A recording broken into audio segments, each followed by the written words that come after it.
Lisa, Nandy is here. Good morning. Good morning. It's always good to see you. Thanks for joining us on the programme. So much to talk about. I wonder if we could start with Suella Braverman. Sure. What do you think the Prime Minister should do? Well, I think he should just tell her to answer some basic questions about what she asked her civil servants to do. I think most people looking at this are thinking, why is the government now involved in this ongoing saga about what happened with Suella Braverman and some speeding course that she did or didn't do? There seems to be a lot of tension between her and the Prime Minister. I think there are big issues that the Home Secretary is failing to get to grips with. The backlog in the asylum system, the fact that a lot of people now don't feel safe to walk the streets, not just at night, but in broad daylight. I think these are the things that the Home Secretary should be focusing on. And I think if she came out and just answered some basic questions about whether she did or didn't break the ministerial code, we would be in a better place as a country. I wonder if she did. Well, I mean, I don't think people should break the ministerial code, Well, to be completely frank. Well, I'm not going to start speculating about whether she should resign or not. I don't know what she's done. The problem is none of us really exactly know what she's done. Don't you either break the code or not? I mean, it's like being a bit pregnant. You either break the code or you don't. Well, I think sometimes there are people who break the code or blur the lines in the code inadvertently, and there are people who egregiously breach the code. You know, we saw it during the pandemic where you had a Prime Minister who broke the rules, having made the rules, he lied about it and he laughed about it. That is appalling. It brings politics into disrepute, it lets people down, it lets the public down. It's not good enough.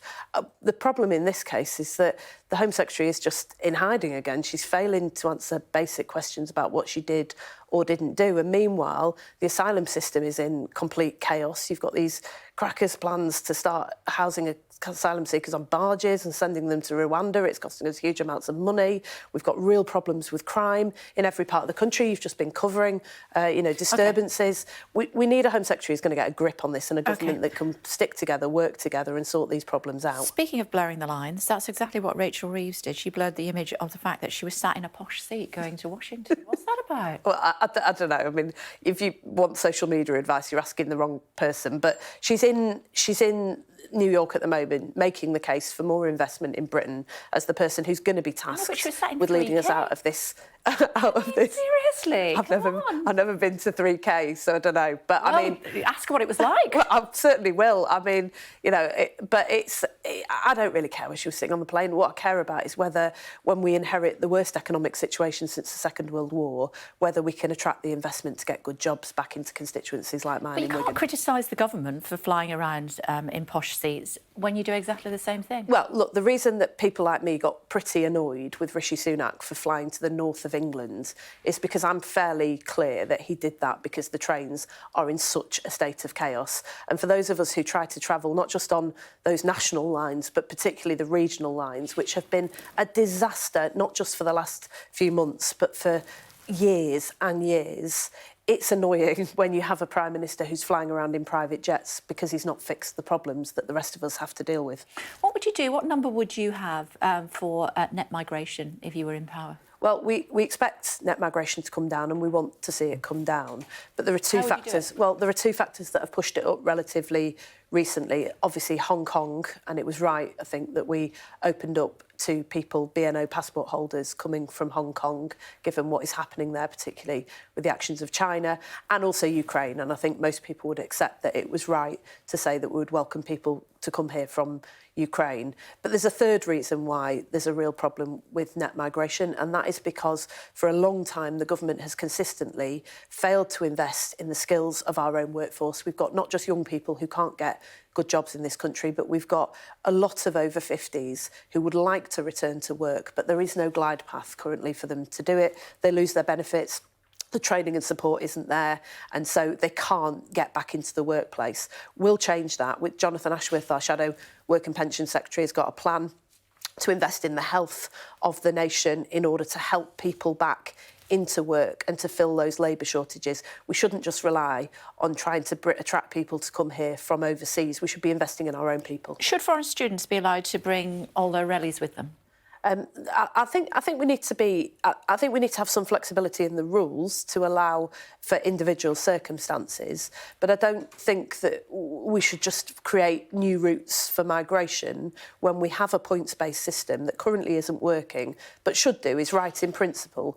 You know, the point of the points-based system, which the last Labour government introduced, modelled on what happens in Australia, is that where you've got gaps in the labour market that you can't fill with people here in the UK, that it's a good thing to then open up and attract people to come to this country. Okay. But that should never be an excuse for not investing in people. OK, I'm all ears on the story that you want to talk about today, banning leaseholding. Tell me more. Will you do it in the first 100 days?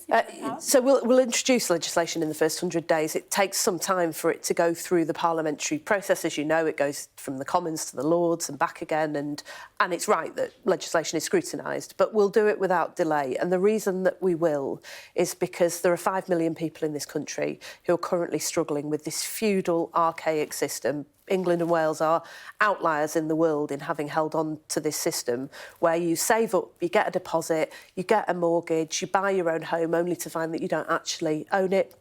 You can be hit with arbitrary unfair charges, you can't challenge them, you don't know where they've come from, nobody is under any pressure to explain even why they're charging you that money. I know, welcome to my world. Well, there you go. So many people are well aware of it. It is horrendous. For some people, it's just an irritation, it's something that is unfair, but for a lot of people, this is literally ruining their lives. Michael Gove knows it, my So opposite how will you number. fix it? People can buy a section of the freehold? Yeah, so what we've said is exactly what the Secretary of State was proposing in January. The Law Commission did a report 3 years ago, end leasehold for new builds, end leasehold on homes, and for where you've got flats, where you've got lots of people who need to hold the lease in common, you introduce a form of common hold so that they can take over the lease of their own building together. Works in Australia, works in the United States, works all over the world. No reason why it shouldn't work here.